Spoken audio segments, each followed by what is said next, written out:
Microeconomics for Investors. Chapter 13. Regulation and Competition. Section 1. Government Regulation. Government regulation is the use of public authority to set rules for how markets operate when market forces by themselves may not produce acceptable outcomes. In most cases, regulation is not meant to replace markets, but to put boundaries around harmful behavior and set minimum standards. Those standards might limit unsafe production, require truthful disclosure, or prevent firms from using power in ways that shut others out. The basic idea is that markets are powerful, but they are not perfect in every situation. When pollution, fraud, or unfair exclusion shows up, regulation tries to correct the problem so the market can work better. For investors, that means regulation is often best understood as a set of incentives and constraints that shape how businesses compete. Regulation exists in market economies largely because private incentives can sometimes lead to outcomes that are efficient for one firm but harmful for everyone else. A monopoly may restrict output and raise prices. A manufacturer may cut corners on safety if buyers cannot easily judge product quality. A polluting factory may impose costs on nearby communities without paying for the damage it causes. And in many markets, sellers simply know more than buyers, which creates information problems that can distort decisions. Regulation is the public response to those kinds of market failures. The goal is usually some combination of efficiency, safety, and fairness, even though the results are not always perfect. It helps to sort regulation into three broad categories. Economic regulation focuses on market behavior itself, such as prices, entry, output, or the conduct of firms in a market. Social regulation deals with health, safety, labor standards, and the environment, where the concern is often physical harm or broader social cost. Administrative regulation covers the machinery of oversight, including licensing, reporting, disclosure, and record keeping. In the real world, these categories often overlap. A bank disclosure rule, for example, is administrative in form, but it may also support fair competition and consumer protection. For investors, the category matters because each type affects costs, risk, and competitive dynamics in different ways. Most regulations begin with a law passed by a legislature, but those laws usually set broad goals rather than detailed operating instructions. A specialized agency is then given authority to write the specific rules that turn the law into something businesses can actually follow. That process often includes drafting, analysis, public comment, and revision before a final rule is adopted. In other words, regulation is rarely a one-step event. A law might say consumer lenders must disclose information clearly, but the agency decides exactly what must be disclosed, in what format, and when. For investors, that distinction matters because the real business impact usually comes from agency details, not just the headline law. Once a rule is in place, firms have to translate it into daily operations. That can mean new reporting systems, internal controls, product testing, training, legal review, or process redesign. Regulators then monitor compliance through audits, inspections, examinations, and investigations. If violations are found, the consequences can range from fines to license restrictions to major changes in how the company operates.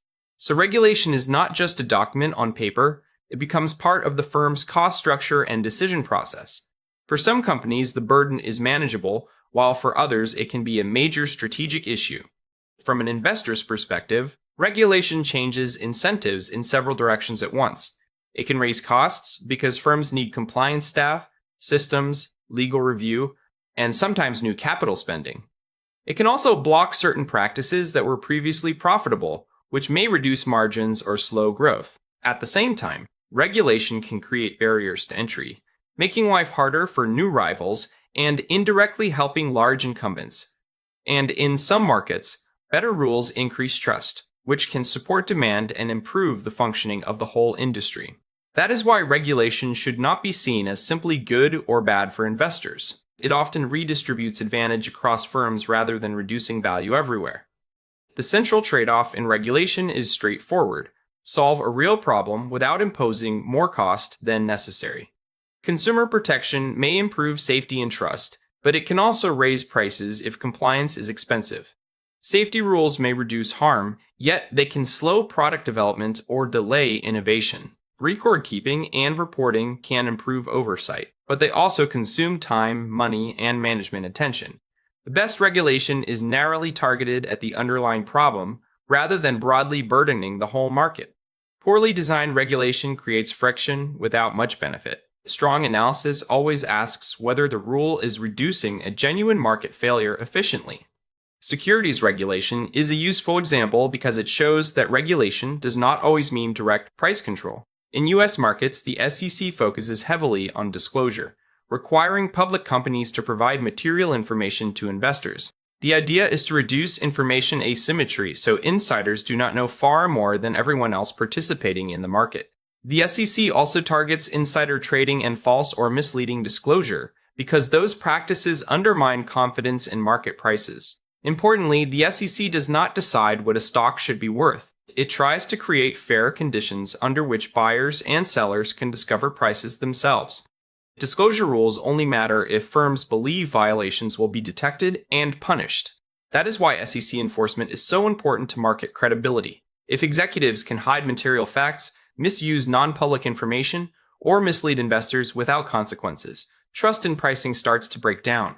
Enforcement tools, such as investigations, civil penalties, executive bans, and criminal referrals, create deterrence. They make the disclosure system more than a polite request. For investors, this matters because confidence in financial statements and market fairness supports participation, liquidity, and more reliable valuation. There are several common mistakes people make when thinking about regulation. One is assuming regulation always works as intended, when in reality rules can miss the target or create side effects. Another is confusing regulation with government ownership. A privately owned business can be heavily regulated without being state-run. It is also a mistake to ignore compliance cost, especially for smaller firms that may struggle more than large incumbents. More rules do not automatically mean better outcomes because badly designed rules can create burden without much benefit. And finally, investors need to remember that regulation changes over time. So today's framework is never guaranteed to remain in place. A practical way to use this idea is to test it on a specific industry, such as banking, pharmaceuticals, airlines, or energy. Start by identifying a few concrete regulations rather than speaking in general terms. For each rule, ask what market failure or public need it is trying to address. In banking, for example, capital requirements aim to reduce fragility, while anti-money laundering rules target fraud and illicit finance. Then ask what burden each rule creates, such as slower growth, higher cost, reduced flexibility, or weaker efficiency. That two-sided approach helps investors avoid simplistic conclusions. The point is to judge regulation by both the problem it solves and the friction it adds. Section 2. Antitrust policy. Antitrust policy is aimed at protecting competition, not punishing successful firms simply for being large. The concern begins when market power is used in ways that weaken rivalry and harm consumers.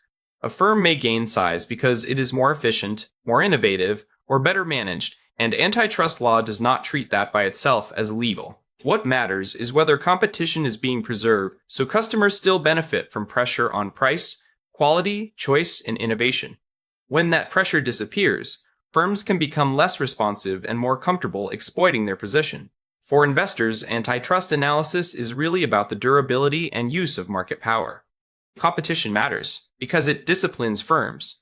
When customers can switch and rivals are credible, companies usually work harder to keep prices attractive, improve service, and innovate. Choice tends to be broader, and poor performance is punished more quickly. When rivalry weakens, firms may gain room to raise prices, reduce output, or let quality slip without losing much business. That can improve margins in the short run, which sometimes looks appealing to investors. But weak competition can also attract antitrust scrutiny and increase the risk that those margins will not be durable. So strong competition is good for consumers, while its absence can create both profit opportunity and legal risk. Antitrust enforcement usually centers on a few recurring targets. One is monopolization through exclusionary conduct, where a dominant firm uses tactics to keep rivals out rather than simply competing better. Another is collusion, such as price fixing, bid rigging, or market allocation, where firms coordinate instead of competing. A third major area is mergers that may substantially lessen competition by combining important rivals. Across all of these, the underlying question is whether consumers are likely to face higher prices less output, fewer choices, or weaker innovation. Antitrust law is not focused on punishing scale in the abstract. It is focused on conduct and deals that reduce rivalry in meaningful ways. In the United States, modern antitrust enforcement rests mainly on three statutes.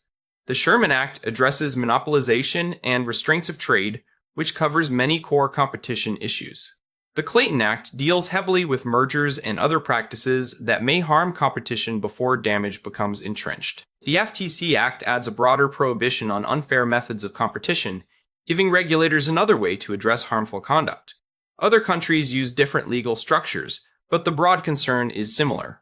For investors, the specific statute matters less than understanding which kinds of conduct or transactions are likely to draw review and why. Before regulators can decide whether a firm has too much market power, they first have to define the market being discussed. That means asking what products are close enough, substitutes, and what geographic area really matters. A company might look dominant in a narrow product category but modest in a broader one. The same thing is true geographically. Power in one city can be very different from power nationwide. Market share numbers are only meaningful after those definitions are set. This is why antitrust debates often spend so much time on substitution. If buyers and sellers can switch easily, market power is usually less durable than it first appears. One common screening tool for concentration is the Herfindahl-Hirschman Index, or HHI. It is calculated by squaring each firm's market share and then adding the results, which gives more weight to large firms than small ones.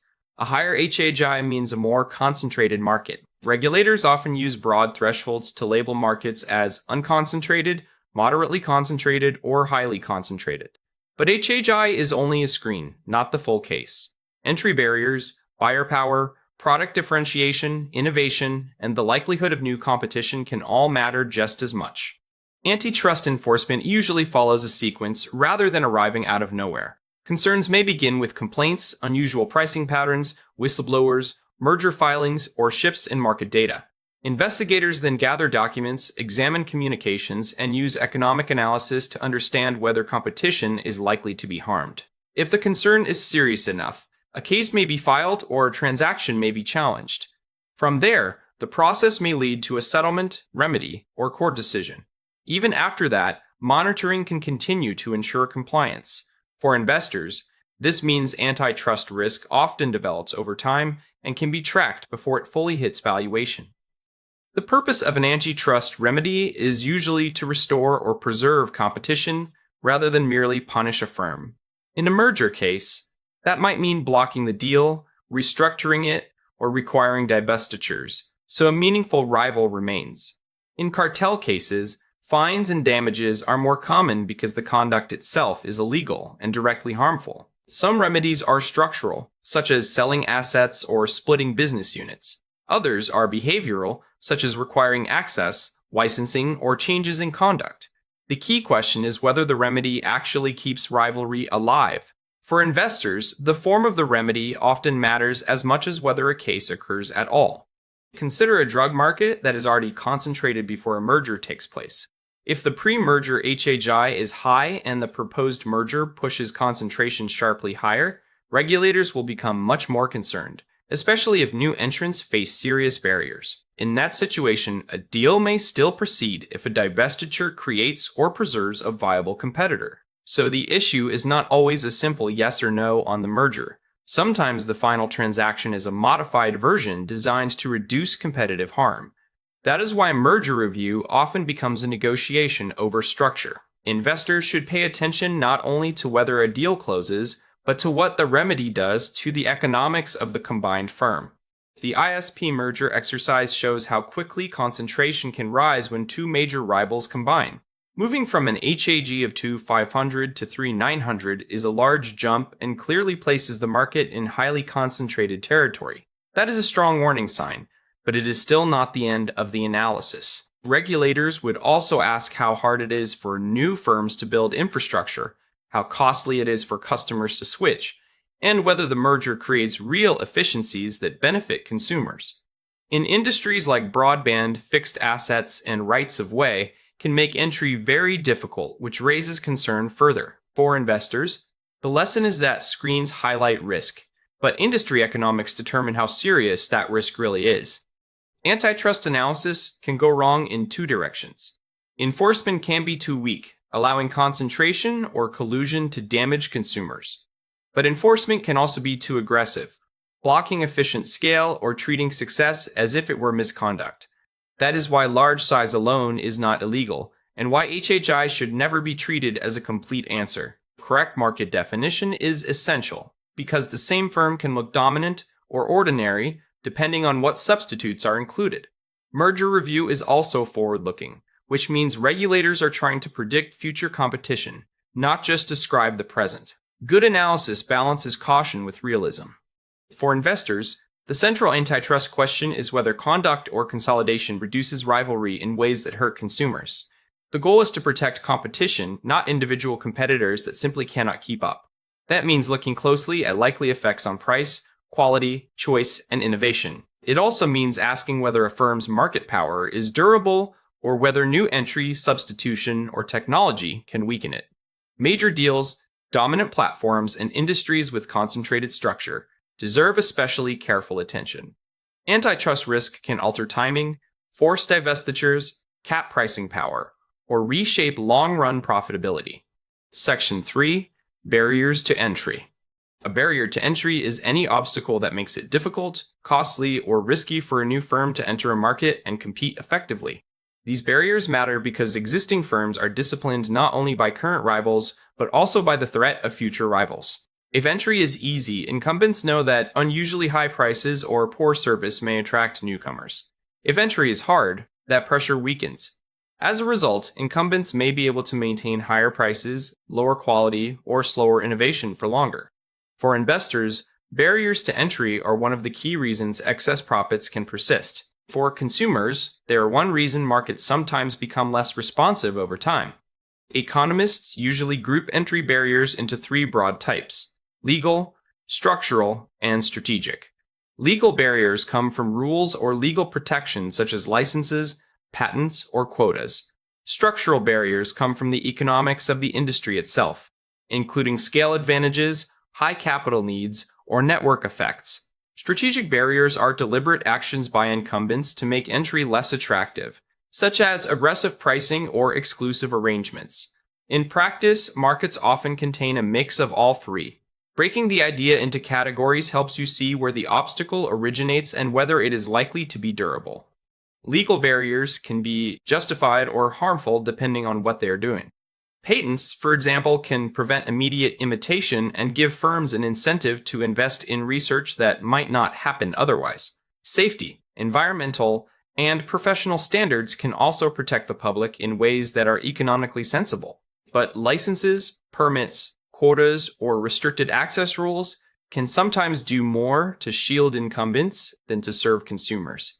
The key question is whether the rule creates public value or mainly reduces competition.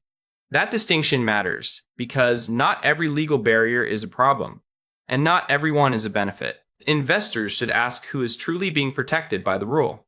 Structural barriers come from the market's underlying economics, even if no one is trying to exclude competitors.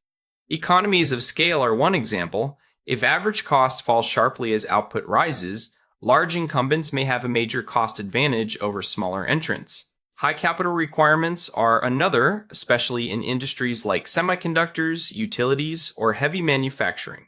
Network effects can also be powerful because users often prefer the platform where most other users already are. In some markets, a firm must reach large scale almost immediately just to be viable. These barriers can make entry difficult even in a perfectly lawful and open environment. Strategic barriers are different because they are created by incumbent behavior. An existing firm may cut prices aggressively when a newcomer appears, making expected profits less attractive. Heavy advertising can raise customer acquisition costs and make it harder for entrants to gain attention. Exclusive contracts may block access to suppliers, distributors, or shelf space. Legal threats, proprietary standards, or control over interfaces can also increase uncertainty for would-be rivals. The economic effect is to reduce expected returns from entry. For investors, strategic barriers are important because they may strengthen incumbents, but they can also cross into antitrust risk if the conduct becomes exclusionary. Barriers to entry matter because they shape how much market power incumbents can hold on to. When new entry is difficult, the threat of rivalry is weaker, so firms are more likely to sustain higher prices and stronger margins. Consumers may face fewer choices, weaker service, and slower product improvement over time. Innovation can also slow if firms feel less pressure to compete for customers. From an investor's standpoint, high barriers can support durable profits, but from a policy standpoint, they may create conditions where competition no longer protects consumer welfare effectively. Entry decisions are usually made through a basic profit and risk calculation. A potential entrant sees an opportunity, estimates setup and operating costs, and compares expected profits with uncertainty. Barriers affect nearly every part of that calculation. They can raise startup expense, delay scale, increase legal risk, make customer acquisition harder, or trigger an aggressive incumbent response. If those barriers weaken, entry becomes more attractive and more likely. This is why barriers should not be treated as abstract theory. They directly influence whether excess profits invite competition or remain protected. Airlines provide a good example of how several barriers can combine. Even after deregulation made entry easier in many respects, access to congested airports remained limited because takeoff and landing slots were scarce. Incumbents often controlled many of those slots, which made it hard for new carriers to compete on the most valuable routes. So, demand could be strong and fares could be high, but entry was still constrained. Where low-cost carriers did gain access, prices often fell and competition increased. The lesson is that barriers do not have to block an entire industry to matter. Control over key infrastructure can be enough. An important point for investors is that barriers are not always permanent. Patents expire, which can open pharmaceutical or technology markets to new competition. New technology can lower capital needs or make older infrastructure less important. Regulation can change, reducing licensing restrictions or opening access to key inputs. And new business models can bypass old bottlenecks entirely, as platforms often do in legacy industries. So the right question is not just whether a firm is protected today, it is whether that protection is likely to endure. Good barrier analysis is more careful than simply pointing to a large market share. A dominant share may reflect a real barrier, but it may also reflect efficiency, brand strength, or temporary advantage in a market where entry remains possible. It is also important to remember that not all barriers are harmful. Some support safety, quality, or long-term innovation. Looking only at price can miss the bigger picture, because quality, variety, service, and innovation also matter. Strong analysis asks where the barrier comes from, who it protects, and what effect it has on market outcomes over time. Section 4. Regulatory risk. Regulatory risk is the possibility that changes in rules, interpretations, or enforcement will affect a business or investment. It usually comes from governments or administrative agencies, though courts can matter too. The effect may show up in higher cost, restricted operations, delayed expansion, or reduced profitability. Most people think of regulatory risk as downside risk, and often it is. But regulation can also benefit certain firms by protecting incumbents, favoring one technology, or creating standards that some competitors meet more easily than others. For investors, the key is to separate the source of the rule from the economic effect it creates. Investors care about regulatory risk not just because rules may change, but because some rule changes can materially alter cash flows and valuation.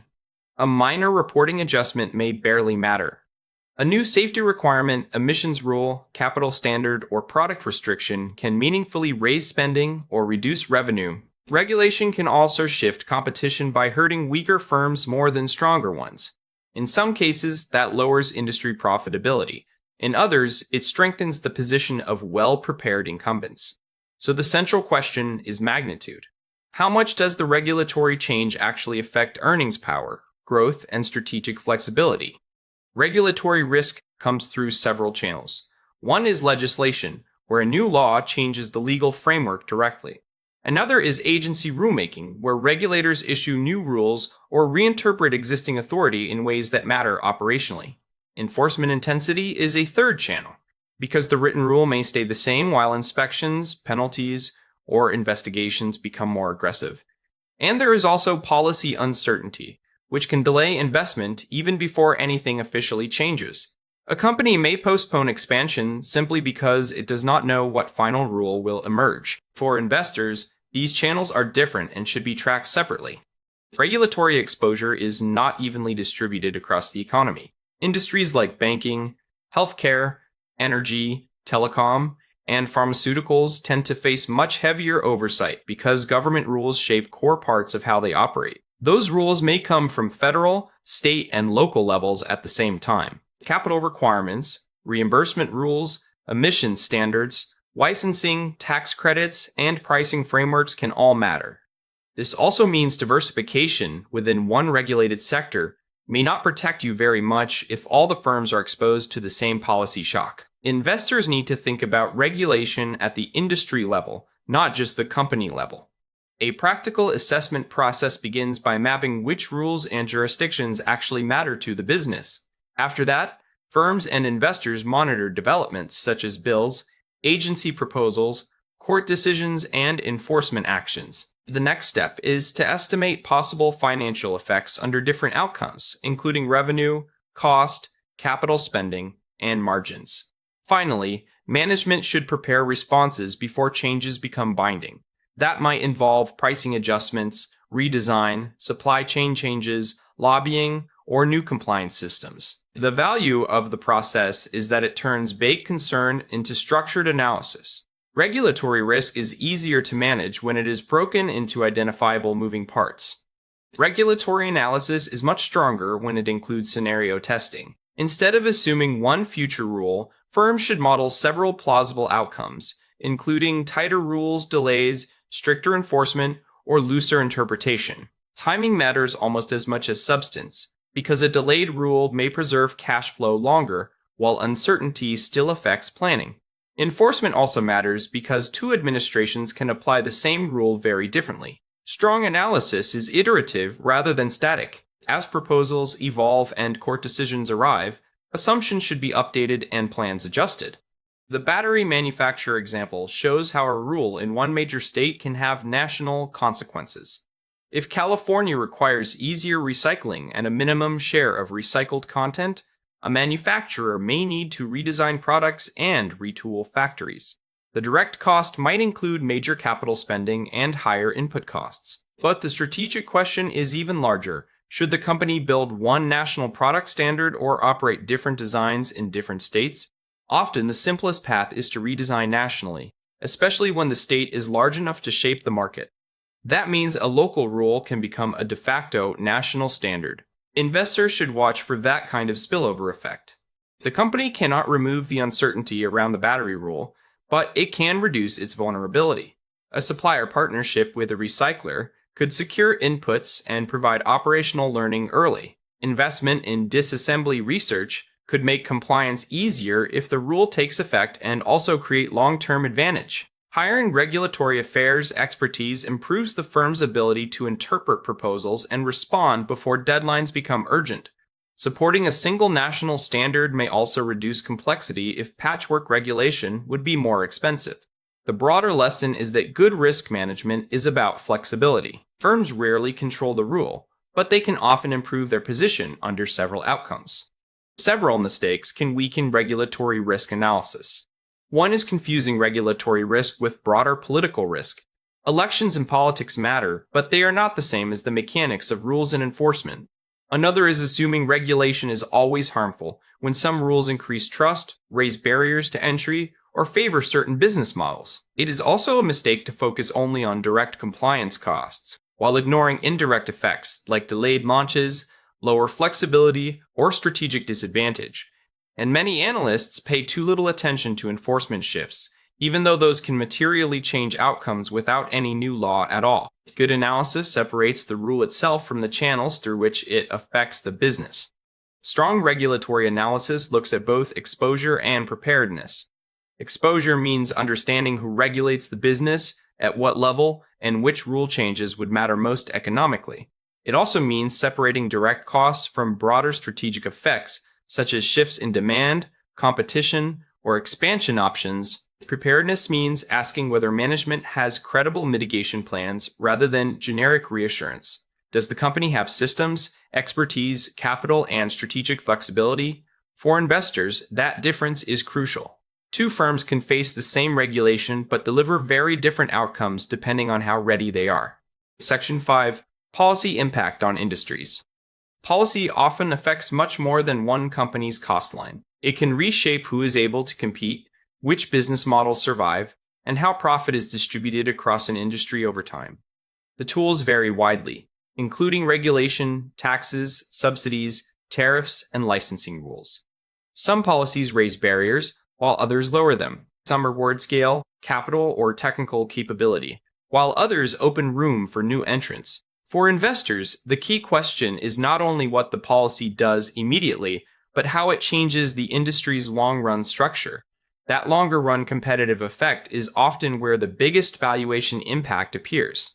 One of the most useful distinctions in policy analysis is between direct effects and competitive effects. The direct effect is the visible first step, such as a tax increase, a subsidy, or a new compliance requirement. That may raise cost, lower cost, or change pricing right away. But the second-order effect comes later as firms adapt differently. Some may gain share, some may exit, and some may consolidate. Over time, those responses can alter pricing power, entry, innovation, and industry concentration. Investors often miss this by stopping at the immediate headline instead of following the market structure consequences. A regulation may look neutral because it applies to everyone, but firms rarely begin from equal positions.